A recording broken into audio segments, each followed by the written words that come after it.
My name is Maya Carmichael and I'm 32. My family stole my daughter's airplane ticket and 10 hours later they were begging me to save their luxury ski vacation. Layla had just turned 7. She had packed her own pink suitcase. I watched them smile in the airport terminal while my sister Brianna upgraded to first class using my little girl's refunded seat. My mom told me not to make a big deal out of it. I didn't. I picked my daughter up. I drove her home, and I made her chocolate chip pancakes in my own kitchen while they flew out to Colorado. But here's what none of them knew yet. Their free vacation wasn't falling apart by accident. It was falling apart because of a hotel room with my name on it. And what I did about that, I would do again tomorrow. If a story like this finds you tonight, you're not alone here. Drop a comment and be sure to subscribe. In my family there were always two kinds of kids. There was my sister Brianna, who needed the world to be soft and easy. And there was me, Maya, who didn't need anything. Nobody ever said it out loud, but we all knew the rules. When Brianna was 10 years old, she spent a whole winter sick in bed with a bad fever. Somewhere during those cold months, my mother decided Brianna deserved a gentle life forever. I was 12. I learned how to cook my own dinner and wash my own school clothes. Growing up, the family always said the same thing. Maya is so strong, Maya is so independent. It sounded like a nice compliment, but really it functioned like a job. It meant I was the one who took care of things. So, when the time came for our big annual family ski trip, I did what I always do. I handled the heavy lifting alone. I am a corporate event manager. My job is to plan huge, expensive meetings for big companies. Because of my job, I have a special corporate travel account. I used my work perks to book 2 massive suites at the Silver Peak Resort in Colorado. The rooms cost $1,200 a night, but I got them for free by putting them under my name as an authorized corporate guest. My mother said she would buy the airplane tickets to make it fair. Layla, my 7-year-old daughter, was so happy. She packed her own little pink suitcase 2 days early. On Friday, December 18th, she put on her pink snow boots at 4:30 in the morning. I watched her zip up her warm coat at the kitchen door. I told myself this trip would be a good memory. I manage million-dollar budgets at work. I never once thought I needed to double-check my own family. It was 32 degrees outside, but inside Airport Terminal 3, it was too warm and smelled like floor cleaner and expensive coffee. We arrived right at 6 a.m. We met my mother, Brianna, and Brianna's husband, Riley, near the check-in desk. My mother hugged Brianna first. Layla stood close to my leg. She had that quiet, careful look 7-year-olds get when they are trying to be very good so nobody gets mad. My mother opened her heavy leather purse and pulled out the boarding passes. She handed them out like a teacher giving out prizes. Here is Riley's, here is Brianna's, and here is mine. She stopped. Her hands were empty. Layla looked up at her grandma. Where is my ticket? Layla asked softly. My mother did not even look at Layla. She looked at the blank wall behind me. Oh Maya, honey, the airline system glitched. We ran out of travel miles. It is a completely full flight, and there was just no room for her. I meant to call you last night, but it got so late. My brain stopped for a second. I looked at the papers in my sister's hand. Brianna was holding a bright red boarding pass. I know airline codes. That red paper said first class. A first-class ticket on this route cost $850. There was no system glitch. You do not get a first-class seat by accident. They had canceled my daughter's economy seat and used the refund money to upgrade themselves to wider chairs and free morning drinks. Layla looked down at her squeaky pink snow boots. She slowly let go of the handle on her little suitcase. She thought she did something wrong to lose her seat. Brianna took a sip of her coffee. She looked at Layla, and then she looked at me with a small, cold smile. Don't make a big deal out of it, Maya, she said, right in front of my little girl. She is too clingy for a big resort anyway. Let her stay home with you. It will be easier for everyone. Easier. There was that word again. It always meant easier for them. Riley looked at his phone screen. My mother looked at her shoes. They were waiting for me to be the strong one. They were waiting for me to say it was fine, to take my kid home, and let them go on their free luxury vacation that I was paying for. I felt Layla's small, cold hand slip into mine. I looked down at her deciding face. And I knew right then that whatever I did in the next 15 seconds, my daughter would remember it forever. I didn't scream. I didn't knock the expensive coffee out of my mother's hand, even though I wanted to. I just knelt down right there on the shiny airport floor. I pushed the silver button on Layla's pink suitcase and slid the handle down with a soft click. Come on, baby girl, I said, keeping my voice very steady. We are going to go home and make chocolate chip pancakes. I didn't say a single word to my sister or my mother. I didn't yell or slam any doors. I didn't even say goodbye. I just turned around and walked toward the big glass sliding doors. The walk to the taxi stand took exactly 7 minutes. The winter wind outside was freezing. Layla was very quiet the whole way. We got into the back of a yellow cab. For the first 10 minutes of the ride, she just stared out the window at the passing highway signs. Then, she looked down at her feet and asked, "Mommy, are my snow boots too noisy? Is that why I can't go to the big hotel?" She was 7 years old. She was trying to find a reason why she wasn't wanted. I kept both of my hands squeezed tight in my lap so she wouldn't see them shaking. "Your boots are perfect, sweetie," I told her, making sure my voice was completely warm. "That hotel just isn't good enough for us today." We got back to our quiet house at 7:15 a.m. I took Layla into her bedroom. We unpacked the pink suitcase together. I carefully folded her little blue snow pants and her thick wool socks, putting them back in the dresser drawer. She was so tired from waking up early that she fell asleep on top of her blankets. After she fell asleep, I sat on the edge of her bed in the quiet room. I made a promise to myself right there. I would never let anyone make my daughter feel small again. Never. Even if they had the same last name as me. When you have to choose your child over the family you grew up with, it is a very quiet choice. There is no big announcement. You just draw a line deep inside your heart that nobody else can see. Before I tell you what happened next, you need to understand how I work. I have been a corporate event manager for 8 years. My job is to control chaos. I book massive work conventions for 500 people. I handle catering budgets, VIP travel, and huge hotel blocks. Companies trust me with millions of dollars because I do not panic. You cannot fix a broken vendor contract by crying. You don't scream at a spreadsheet. I just read the rules and solved the problem. I built my life the hard way. I raised Layla alone. I never asked my family for a single dollar. That part is very important because they asked me for a lot of dollars. When Brianna broke her apartment lease at 24, I paid the $2,000 penalty fee so her credit wouldn't be ruined. When my mother was short on her property taxes last November, I gave her $1,400. I told them to pay me back whenever. We all knew whenever was a polite lie. My big weakness wasn't that I trusted them too much. My weakness was that I liked fixing their problems. In my family, being useful was the closest thing I felt to being loved. So, I became the family ATM and called it being an independent woman. But sitting there in Layla's bedroom, my professional brain finally woke up. A tiny detail from 2 weeks ago suddenly bothered me. My company's automated HR software had sent me an alert email. It said my Silver Peak Resort corporate file had been updated. I was running a giant medical meeting in Chicago at the time, so I ignored it. I thought the hotel was just adding my mother's name to the guest list like we planned. I walked into my home office and opened my work laptop. Unbalanced details itch at my brain. If they took the flight without me, how were they planning to get the resort keys at 4 p.m.? Those luxury suites were booked under my corporate employee ID. You cannot just walk up to a front desk and take a room that belongs to a major corporation, unless you went into the system and changed the rules. I stared at my laptop screen. The bright blue light hurt my eyes a little in the quiet house. I logged into my company's secure travel portal. It is a system called Global Event Connect. I clicked on the file for the Silver Peak Resort reservation. To give a family member my corporate hotel room, I have to fill out a digital form. It tells the hotel that I allow another person to check in. But when I opened the digital file, I saw that the rules had been completely rewritten. Someone had logged in using my saved computer password. They did not just add my mother's name as a guest. They had checked a tiny box that changed Brianna to the primary corporate guest. And worse, they had linked my personal company credit card to cover all her incidentals, like room service, spa trips, and ski rentals. I tried to delete her name. A red warning box popped up on the screen. Modifications within 24 hours of check-in require direct phone contact with the resort front desk. Online edits disabled. The trap was already set. They were flying to Colorado, fully expecting to use my corporate card like a blank check. I took a deep breath, documented the screen by taking a picture with my phone, and closed the laptop. My phone started buzzing on the kitchen counter at exactly 11:30 a.m. They had just landed in Colorado. It was my mother. I let it ring 4 times before I answered. I put the phone on speaker while I poured a glass of water. My mother did not say sorry about the airport. She did not ask how Layla was doing. She opened the call by saying, "You really made a scene this morning, Maya." I took a sip of water. I said nothing. Brianna felt so bad about the ticket glitch that she could not even enjoy her breakfast on the plane. My mother sighed. It was that long, heavy sigh she had used to control me my whole life. Then, she pushed the button that always worked. "You have always been the strong one, Maya. You don't fall apart over little mix-ups." Brianna gets anxious.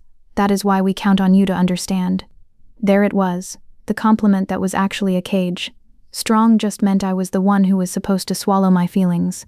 It meant my daughter's tears didn't matter as much as my sister's comfort.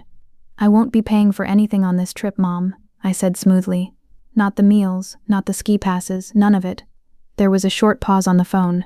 "Don't be dramatic," she said, sounding annoyed. "The rooms are already paid for by your job. You will calm down by tomorrow. You always do." She said it like a scientific fact. She was so sure I would just roll over and take it. 10 minutes after she hung up, the family group text on my phone lit up like a Christmas tree. My Aunt Penelope, who wasn't even on the trip, wrote, "Family forgives, Maya." A cousin sent a rolling eyes emoji about how sensitive I was acting. Somebody actually called the airport incident a funny misunderstanding. Then Brianna sent a single message to the whole group. She typed it out like she was proud of it. "Can't believe she dragged Layla out of the airport over a seat glitch, lol. The kid is too clingy for the resort anyway. I stand by it." Riley sent me a private text, separate from the group. "Hey, I know things got messy this morning. We would really love it if you booked a cheap flight tomorrow and came out." It was always we, never an actual apology. But quietly, one text came in that was different. It was from my Aunt Rebecca. She is my mother's older sister, but she always stays out of the family drama. "You did the exact right thing taking that sweet girl home," she wrote. "Do not let them make you feel crazy." I read Aunt Rebecca's message twice. It was the only kind thing anyone had said to me all day. But underneath the noise of the group chat, my professional brain started buzzing again. Something was deeply wrong. Brianna made maybe $40,000 a year at a part-time job. Riley was unemployed. My mother lived on a fixed pension. Silver Peak Resort is a luxury property. Even if the rooms are free, the hotel requires a physical credit card at the front desk at check-in. They put a hard freeze of $500 per night, per room, just for security. That is $3,000 for a 3-night stay. So why, in the middle of mocking me in a group chat, were they so calm about walking up to that fancy front desk at 4 p.m.? Where did a broke family think they were getting a $3,000 deposit? My event manager brain woke up. I want to be very honest about how this next part started, because I was not trying to be a hero. I was just professionally annoyed. The numbers did not make sense, and bad numbers bother me the way a crooked painting bothers other people. Brianna worked a part-time job. Riley had no job at all. Their dream ski trip, the one Brianna had been bragging about for weeks in the group chat, was at the Silver Peak Resort. That hotel costs $1,200 a night before you even buy a single lift ticket or order room service. So, where did a broke couple find the $3,000 for the mandatory security deposit? And why weren't they panicked about checking in at 4 p.m.? I sat at my kitchen island that Friday afternoon while Layla slept in her room. I did the exact thing I do when a massive corporate event budget looks wrong. I pulled up my own systems. I opened my company's expense dashboard on my laptop. I told myself I was just being careful. I told myself it was probably a simple mistake. But every so often, the painting is crooked because someone broke into the house to move it. I scrolled down the list of pending charges on my corporate credit card. There, listed at 9:15 p.m. on Thursday night, was a charge I never made. The line read, "Silver Peak Resort, minus, front desk security hold." The amount was $3,000, charged to my special company card. I sat perfectly still in my quiet kitchen. I read the screen 4 times to make sure my eyes were not playing tricks on me. They were not. Then, I checked my work email. Because event managers never stop digging, I searched the word Silver Peak in my inbox. There were 2 unread messages. They had been buried under hundreds of urgent emails about my Chicago medical meeting. I had ignored them because I thought they were just standard hotel welcome letters. The first email, sent 3 weeks ago, was from the resort concierge. "Welcome to Silver Peak, Miss Carmichael. We are so excited for your VIP stay." Miss Carmichael? Not Brianna, me. Attached to the email was a PDF form. It listed me as the primary account holder, but my corporate card was set as the unrestricted payment method for Brianna's room. I never spoke to the hotel. I never signed that form. The signature at the bottom was a digital copy of mine, the kind you make when you know someone's personal details and just guess their handwriting on a screen. The second email was sent just 2 days ago. This one made my stomach turn to ice. It was an approval for a Silver Peak VIP rewards credit line. The application was filled out online. It used my name, my date of birth, and my social security number. But the mailing address was not my house. It was the apartment where Brianna and Riley lived. They didn't just trick the airline. They had built a fake paper version of me. They were treating my identity like a family piggy bank that anyone could break open. I sat there and stared at the screen. I did not cry. I did not call my mother and yell. I am not the woman who falls apart. I am the woman who builds the file. It took me 2 hours to print out the whole picture. I took the printed portal screen, the $3,000 pending charge, the fake hotel form, and the VIP credit application. I put all 4 pieces of paper into a stiff blue corporate folder. I make things physical because when you lay paper on a table, people cannot tell stories to escape it. I grabbed a red pen. At the very top of my notepad, I wrote down the absolute truth of the situation. This wasn't a family favor. This was my name on a corporate account I never gave them. People assume the next thing I did was call my mother and scream at her. I didn't. Screaming is for people who do not have a better plan. And because of my job, I always have a better plan. I did exactly what I would tell a junior event planner to do. I protected the company, and I protected myself. At 1 p.m., I picked up my phone. I didn't call my family in Colorado. I called the front desk at the Silver Peak Resort. There is a big difference between canceling a room and reporting corporate fraud. If you just cancel a room, the hotel asks questions and tries to give you a credit for next time. But if you report fraud, they lock everything down instantly. I spoke to a front desk manager named David. I spoke slowly and clearly. I told him that the corporate credit card on file for the Carmichael reservation was strictly unauthorized. I explained that the guest approval form had a fake signature and was submitted without my permission. I gave him my employee ID number and the exact time the computer system was hacked. David's friendly customer service tone changed immediately. Luxury hotels do not play games with stolen corporate accounts. He told me he was removing my company card from the file right away. He said the $3,000 security hold would be reversed. Then David told me exactly what I needed to hear. "Miss Carmichael," he said, "without the corporate card, the VIP discount is gone. The reservation is now unsecured. The guests arriving at 4 p.m. will need to provide their own credit card for the full rack rate, plus the security deposit. If they cannot provide $500 to $400 at check-in, we will have to turn them away." I sat with that information for a long minute. I understood exactly what that meant for a broke family showing up at a ski resort with heavy bags. And then, I decided I was completely fine with it. I did not create their problem. I just stopped paying for it. I need to explain something here, because it is the main reason why the rest of this story happened. My family and I were not fighting with the same weapons. We never had been. Their weapon was the story. They were masters at spinning a tale. They created the airline glitch version, the sensitive Maya version, the Layla is too clingy version. They could take leaving a 7-year-old child at an airport and turn it into a funny group chat joke where I was the crazy one. If they repeated a lie enough times, it became their truth. They had been beating me with that weapon since I was a little girl. But a twisted story does not work on a hotel computer system. A joke does not work on an empty bank account. My weapon was the digital record. My weapon was the company policy. Quiet, time-stamped, boring, and totally immune to their lies. I was not going to argue with them, because arguing was their game. I was just going to let the rules do the talking. The consequences would fall exactly where the facts put them, which for the first time in my life was not on my shoulders. But I want to be very honest with you about a moment I am not proud of. If I skip this part, you will not trust the rest of my story. After I hung up with David, I sat at my kitchen island with my finger resting on my phone screen. It was almost 3 p.m. In 1 hour, my mother, my sister, and Riley were going to walk into that beautiful warm lobby and get hit with a $5,400 bill they could not pay. It was freezing cold in Colorado, and for about 60 seconds, 30 years of family training kicked in. A loud voice in my head yelled at me to fix it. "Just call the hotel back," the voice said. "Put your card back on file. Keep the peace. Let them have their vacation, and you can just go back to being the easy daughter who never causes problems." I actually opened my phone contacts to call David back. I could have absorbed the cost. It would have hurt my savings, but I could have paid it to make everyone stop being mad at me. I held the phone in my hand. I walked into the living room. Layla was sitting on the soft rug, quietly coloring a picture in her coloring book. She was still wearing her thick wool socks. I looked over at the front hallway. Layla's little pink snow boots were sitting neatly on the rubber mat next to the door. I remembered how quietly she had unpacked her own suitcase. I remembered her looking at the ground, asking if her boots were too noisy for the hotel. The urge to fix everything finally died. Some things cost way more than money. I had been paying that unfair price my whole life, and I was completely done. I put my phone face down on the kitchen island. I did not call the hotel back. At exactly 4:15 p.m., my work laptop pinged. It was an automated email from the Silver Peak Resort system. "Alert. Check-in declined, corporate authorization failed, guest action required. They were standing right at the front desk. The trap had closed. And the funniest part was, they had absolutely no idea why the computer was saying no. They probably thought it was just a silly system glitch.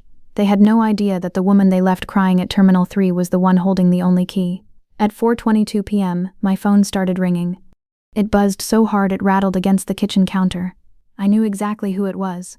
My family has a special kind of frantic ring when they need money. I answered on the third ring. I was holding a warm coffee mug in my left hand. My mother was already crying. It was not her polite, dignified crying. It was the loud, messy, panicked crying she saved for massive emergencies. "Maya, thank God, you have to help us right now." I took a slow sip of my coffee. "What is wrong, Mom? The hotel is being insane," she yelled, her words crashing into each other. "We are in the main lobby. People are staring at us. The front desk manager, David, won't give us the room keys. He is saying the corporate card is blocked and we have to pay $5,400 right now, or they will call security to escort us out. Brianna is freezing because she packed her heavy coat, and Riley is arguing with a security guard by the fireplace." I let her talk. In my 8 years of event planning, I learned a very important lesson. People will tell you all their secrets if you just let them panic and do not interrupt. "You are so good with these corporate systems," my mother begged. "Please, just call the hotel. Tell them to run the card again. Sort it out like you always do. You can fix this." There it was. She dressed it up as a compliment, but it was really a sharp demand. "You always do. You can fix this."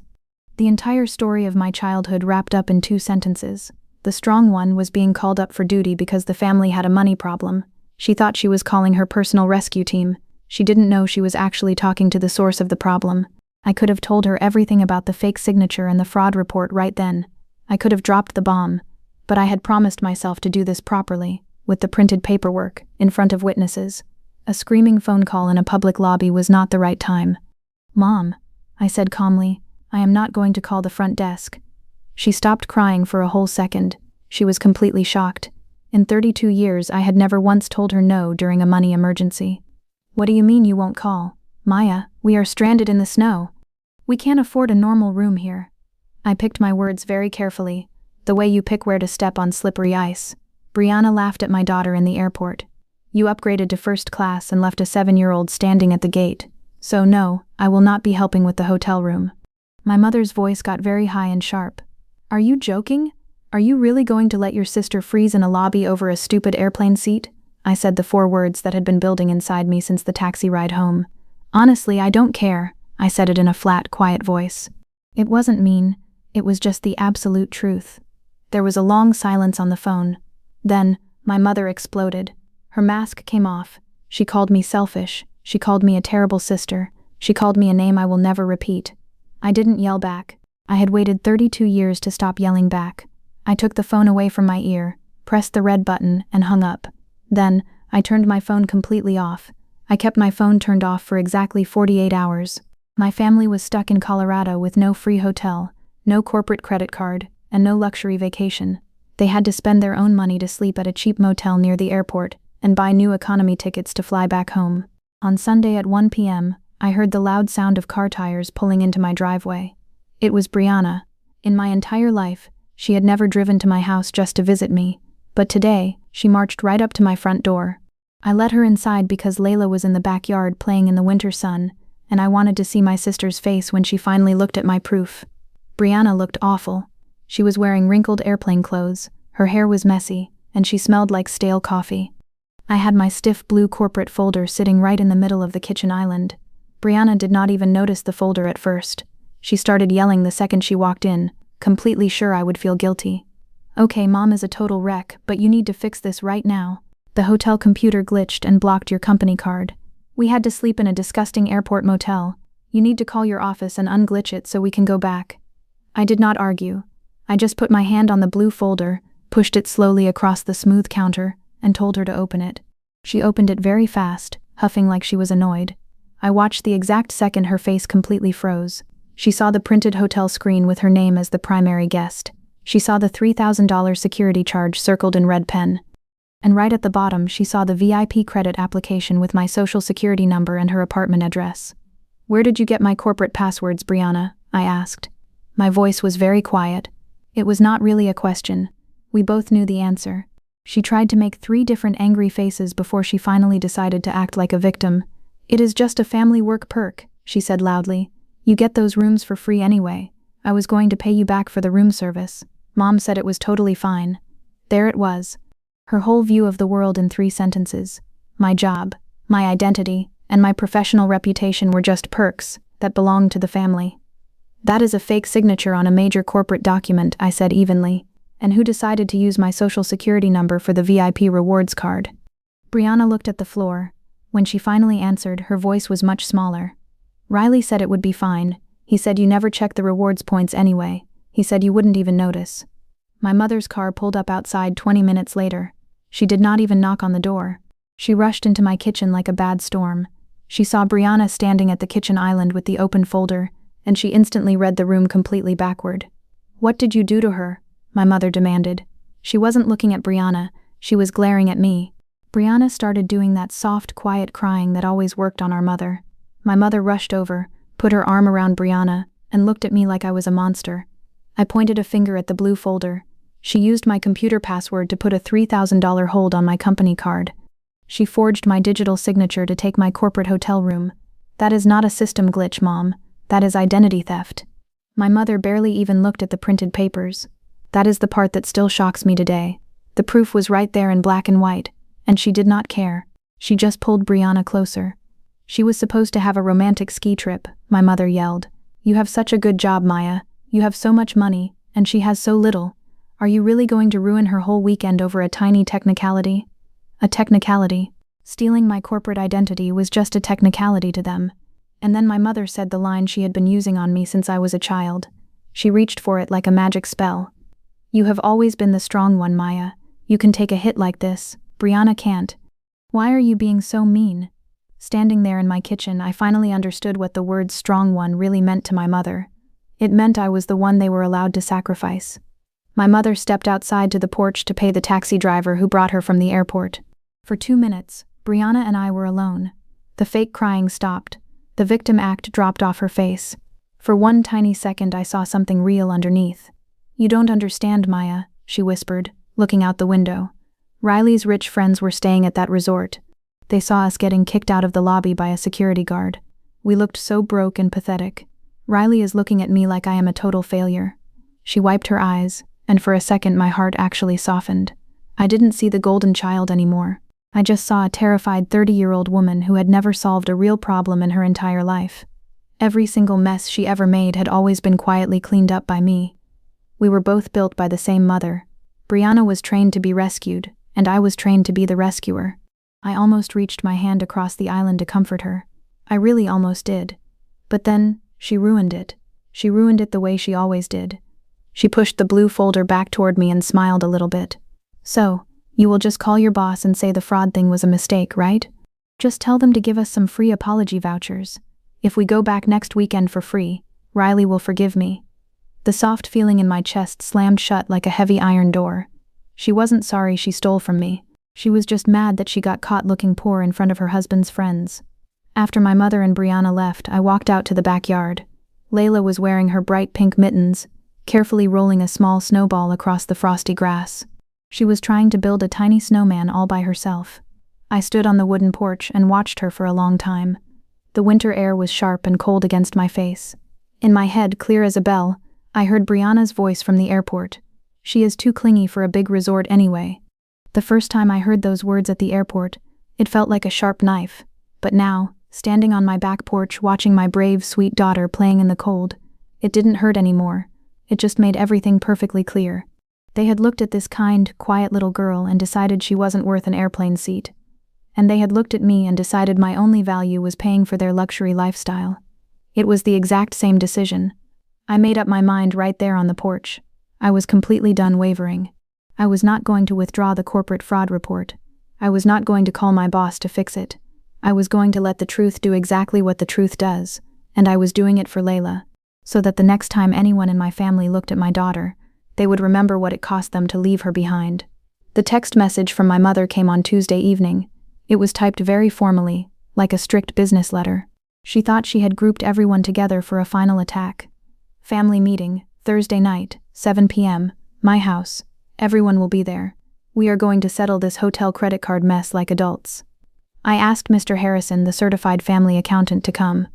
He can clear up the bank charges so Brianna doesn't get a criminal record. Be there, Maya. I read the message on my screen and almost laughed out loud. My mother thought she was setting the perfect trap. She wanted to get me in a room full of relatives. She wanted to put a professional finance guy in front of me. She wanted to use family guilt and embarrassment to make the strong one surrender. She was so sure I would just drop the fraud claim to avoid making a messy scene in front of an outsider like Mr. Harrison. It was a very good plan for the old version of me. But my mother made one massive mistake, and it was a beautiful one. She was inviting a professional numbers guy to look at a paper trail. She was so confident in her fake story that she actually invited a witness to my defense. I texted back one simple word, fine. Then, I went into my home office.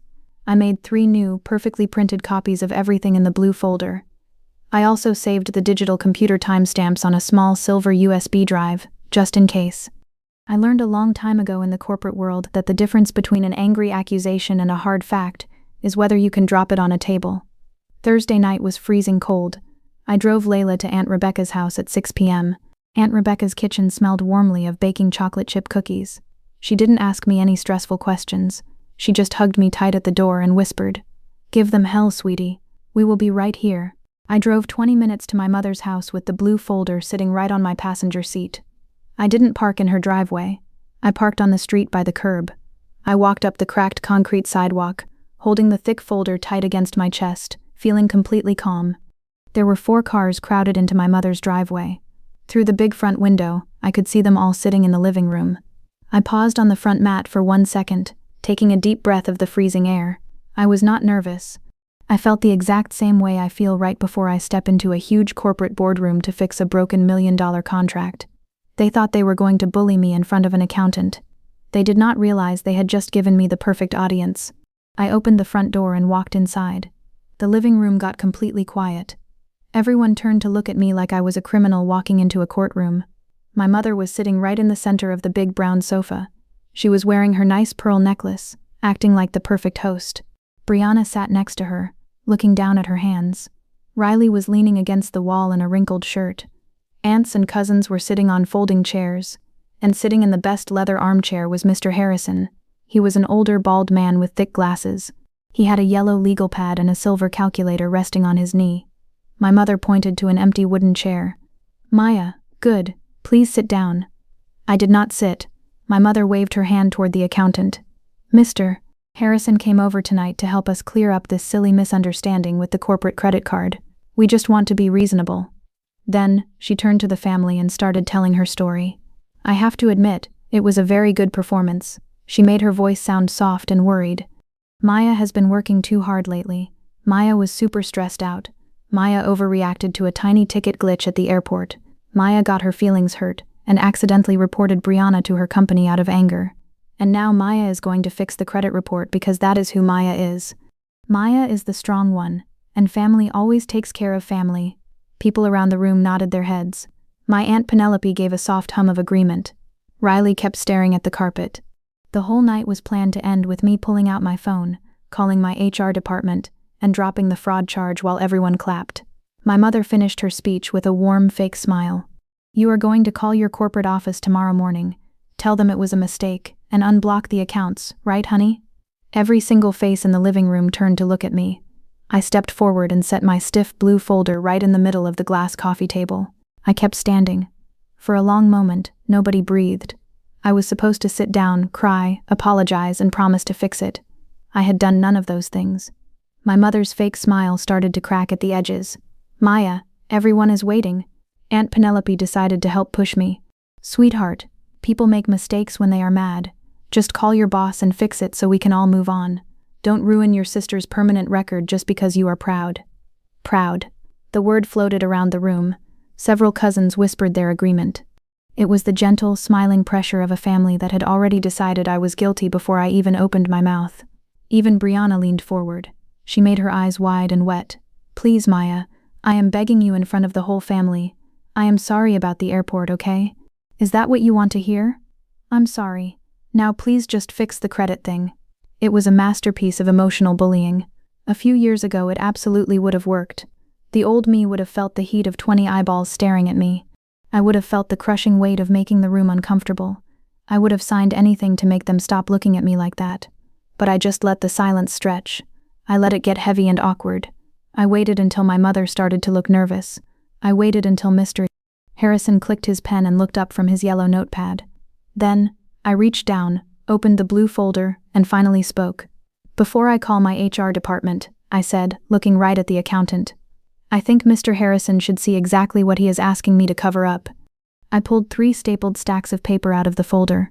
I handed one directly to Mr. Harrison. I handed one to my mother. I left the last one face up on the glass coffee table for the rest of the room to see. Then, I started talking. I used the same steady voice I use when I report a budget error to a company boss. I spoke slowly.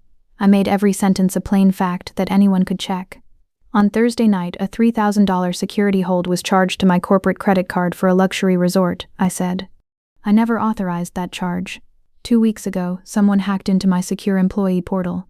They checked a box to make Brianna the primary guest, taking control of my room. I have the digital timestamps on a USB drive. I let the silent room absorb that. Then, I turned to the second page. "This last paper is an application for a VIP rewards credit line," I said. "It uses my full legal name. It uses my actual social security number. But the mailing address on the form is Brianna's apartment. I did not fill this out. I never saw it before yesterday."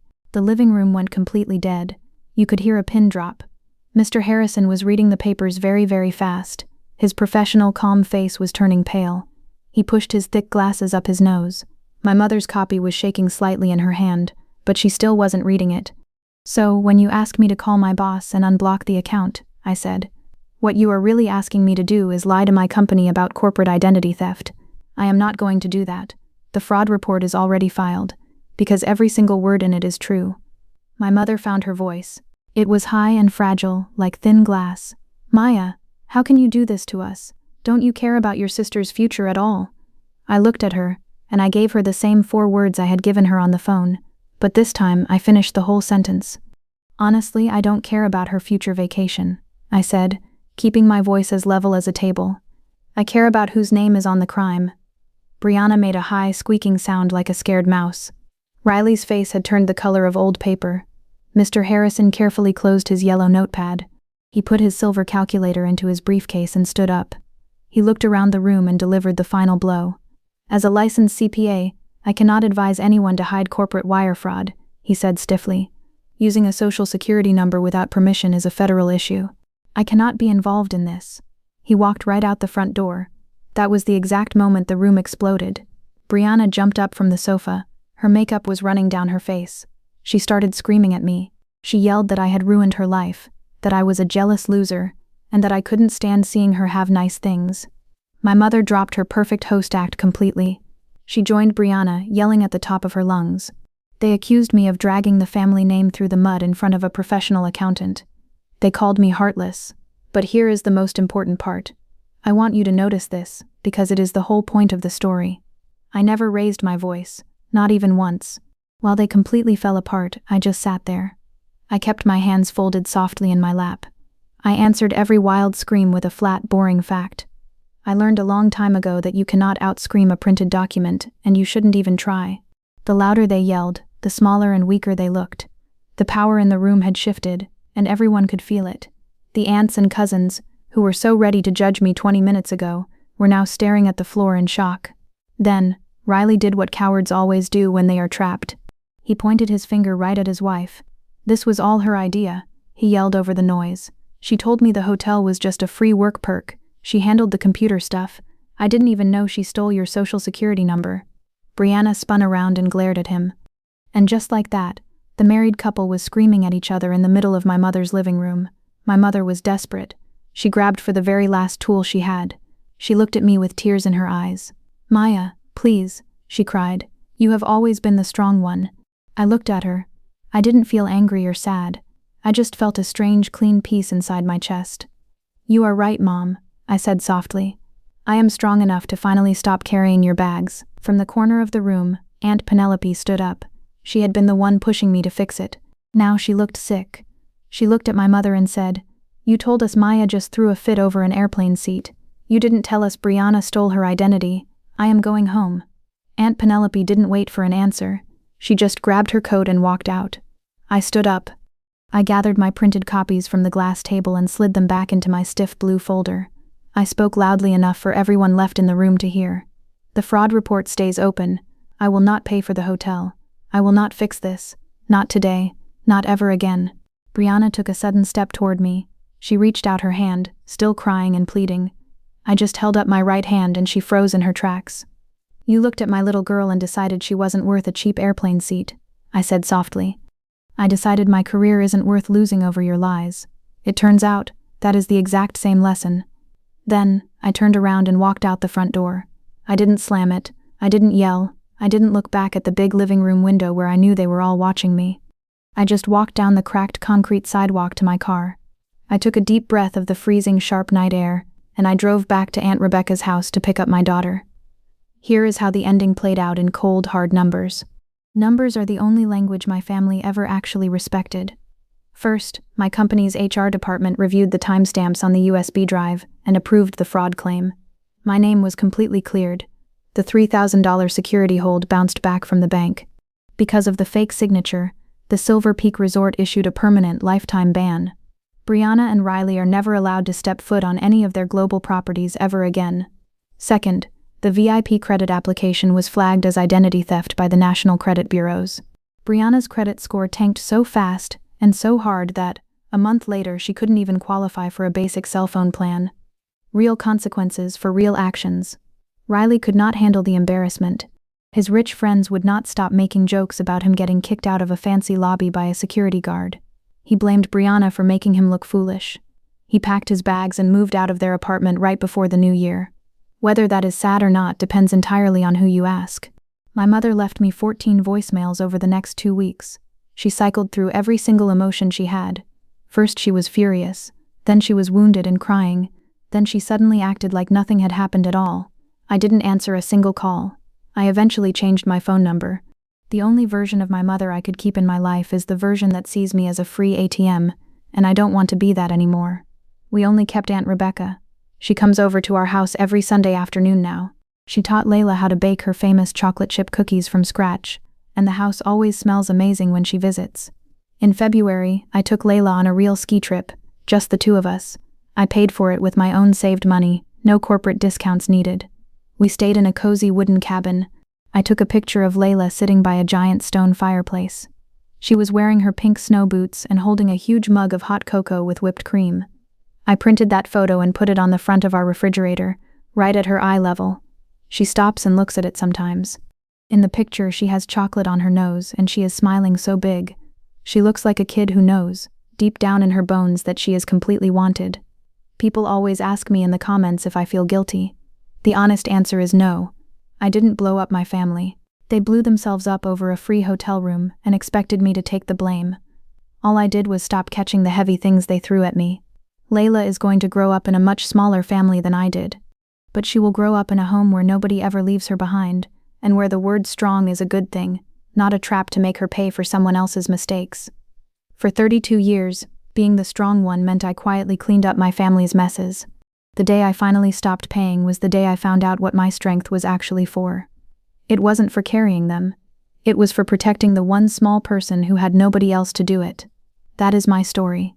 One fake signature, one stolen airplane seat, and one final decision to stop being the family piggy bank. If you have ever been called the strong one just so people can use you, take this as your sign to put the heavy load down. You are allowed to walk away. Share this with someone who needs to hear it tonight. Drop a comment below, hit subscribe, and I will see you in the next one.